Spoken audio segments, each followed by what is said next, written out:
You ask Tiger to solve. This deals with linear equations with one unknown. The final result is t equals -1. Let's solve it step by step. Simplify the expression. Expand the parentheses. Simplify the arithmetic. Group like terms.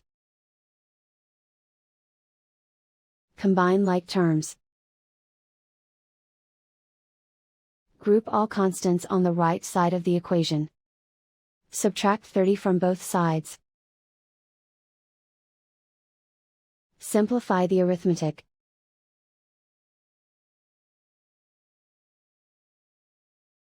Isolate the t. Divide both sides by 24. Simplify the fraction.